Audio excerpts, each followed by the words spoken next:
Welcome to Restoring the Truth, and today we're talking about Shinar, Peleg, and the Tower of Babel. The Strong's Dictionary says that Shinar is a plain in Babylon, but the Bible says that they found a plain in the land of Shinar. So Shinar isn't a plain, but they found a plain in Shinar. And it also says that Shinar is in Babylon, but Genesis 10:10 says, "In the beginning of his kingdom was Babel," speaking of Nimrod, "and Erech, and Akkad, and Calneh, in the land of Shinar." And if you look up the Hebrew word for Babel, it is the Strong's H894, which means confusion, and is the same word used for Babylon. So Shinar isn't in Babylon, but Babylon is in Shinar, along with at least 3 more cities. Some of the confusion is probably due to the fact that the first mention of Shinar is as a city in Jasher 7:39 through 45, and when Nimrod had joyfully returned from battle after having conquered his enemies, all his brethren, together with those who knew him before, assembled to make him king over them. And they placed the regal crown upon his head, and he set over his subjects and people, princes, judges, and rulers, as is the custom amongst kings. And while he was reigning according to his heart's desire, after having conquered all his enemies, he advised with his counselors to build a city for his palace, and they did so, and they built him a large and extensive city. And Nimrod called the name of the city Shinar, for the Lord had vehemently shaken his enemies and destroyed them. And Nimrod dwelt in Shinar, and he reigned securely, and he fought with his enemies and subdued them. And he prospered in all his battles, and his kingdom became very great.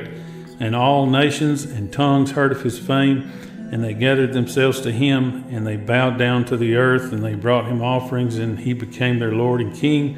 And they dwelt with him in the city of Shinar, and Nimrod reigned in the earth over all the sons of Noah. So this was a very large and extensive city. This was the first city Nimrod built, and this was the beginning of his reign. Genesis 14, verse 1 and 9 state that Amraphel was king of Shinar. Jasher 11:6, Nimrod dwelt in Babel and renewed his reign there over the rest of his subjects. And this was after the confusion at the Tower of Babel. And he reigned securely, and the subjects and princes of Nimrod called his name Amraphel, saying that at the tower his princes and men fell through his means. This was not a glorious title. Jasher 27:2, and Nimrod, king of Babel, the same was Amraphel.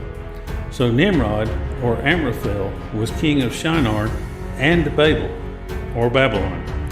Jasher 10:2, and when the Lord had scattered the sons of men on account of their sin at the tower, behold, they spread forth into many divisions, and all the sons of men were dispersed into the 4 corners of the earth. Jasher 10:32, and Asher and his household went forth at that time, a very large body of them, and they went to a distant land and built Nineveh, Resen, Calach, and Rehoboth. Since these cities are in the same general region as the cities Nimrod built, then by extension Babylon is also a distant land from the Tower of Babel, from whence they were scattered. Jasher 88:34, and Joshua said to Achan, "Tell me, my son, what hast thou done?" And Achan said, "I saw amongst the spoil a goodly garment of Shinar." It says the same thing in Joshua 7:21, only the writers of the King James use the English word Babylonish in place of the Hebrew word Shinar. So Shinar and Babylon are being used interchangeably.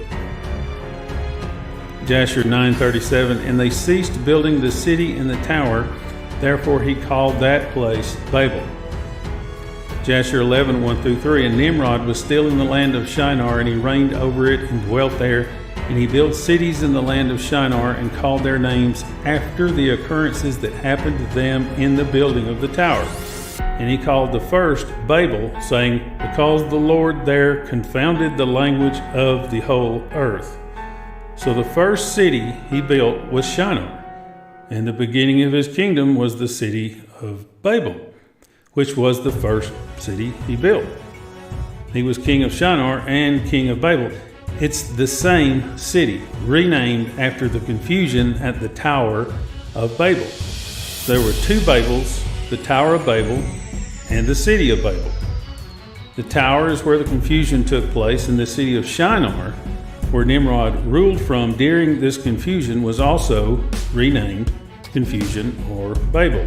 Even Nimrod was renamed Amraphel because of what took place at the tower. And there are two Shinars, the city of Shinar and the land of Shinar. And later there will be a city of Babylon and an empire of Babylon.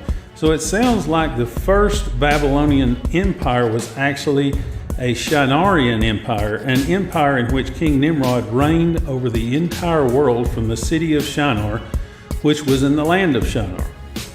Jasher 9:20, and King Nimrod reigned securely, and all the earth was under his control, and all the earth was of one tongue and words of union. So Nimrod was king of the world. He was king over the city of Shinar and the land of Shinar. Shinar was his empire. And after the Tower of Babel, they called him Amraphel, and sometime later he became subject to Kedorlaomer, king of Elam, for a time. Jasher 10:1-4, and Peleg the son of Eber died in those days in the 48th year of the life of Abram son of Terah, and all the days of Peleg were 239 years. And when the Lord had scattered the sons of men on account of their sin at the tower, behold, they spread forth into many divisions, and all the sons of men were dispersed into the four corners of the earth, and all the families became each according to its language, its land, or its city. And the sons of men built many cities according to their families in all the places where they went, and throughout the earth where the Lord had scattered them. Jasher 7:19, in the days of Peleg the sons of men were divided, and in the latter days the earth was divided. So it's saying in Peleg's days the sons of men were divided into nations, and in the latter days of Peleg the earth was divided. So it was in the days of Peleg that the sons of men were divided into nations. All the different races of people were in Noah and his sons. And by 300 years after the flood, the population was large enough and diverse enough to represent every race of man.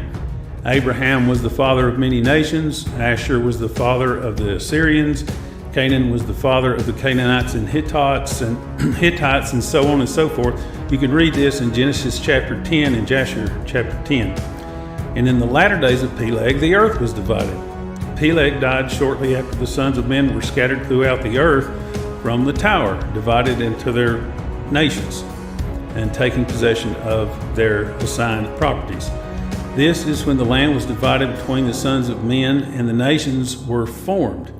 Now we can see the world map start to take shape as nations are born literally. This was about 340 years after the flood, as Noah lived 350 years after the flood and outlived Peleg by 10 years. And as the new owners take possession of the land that has been uninhabited at least since the flood, they are colonizing the world, including the land of Shinar, and naming it after their children or occurrences. Now we have the first mention of Elam, and in Genesis 24:10, the first mention of Mesopotamia. And it is interesting that Mesopotamia means the dual of two rivers. Some believe that Shinar means the land of two rivers, but Nimrod named the city he built Shinar because the Lord had vehemently shaken his enemies and destroyed them. Jasher 7:43. It was Mesopotamia that was named the dual of two rivers. Now at least part of Shinar has taken on a new identity, and Shinar slowly begins to fade into history and is renamed to reflect the new owners. The flood destroyed the whole earth. After the flood, the first named territory of land are the mountains of Ararat. Now the Appalachian Mountains extend for almost 2,000 miles, but we don't know how large this region called Ararat was at that time. The second named piece of land after the flood is the city of Shinar, and the third is the land of Shinar. All other named cities and territories are built and named after the people were scattered from the Tower of Babel as they colonized the world. The most modern example of this is the Louisiana Purchase. In 1803, the United States purchased the territory of Louisiana from France for $15 million. They borrowed the money from Europe, and they sold the land to the American people for $1 an acre to pay off a loan. This purchase doubled the size of the United States at that time and accounts for about a third of the United States today. As Americans populated the area, it was renamed. The states that include territory that was once in the Louisiana Territory are Arkansas, Missouri, Texas, Iowa, Minnesota, Nebraska, Kansas, South Dakota, North Dakota, Montana, Colorado, Wyoming, Oklahoma, New Mexico, and Louisiana. It also included parts of southern Canada. And just like Shinar, the Louisiana Territory has been largely forgotten, even though it is relatively recent in history and much more has been written about it. God bless you, and thanks for watching Restoring the Truth.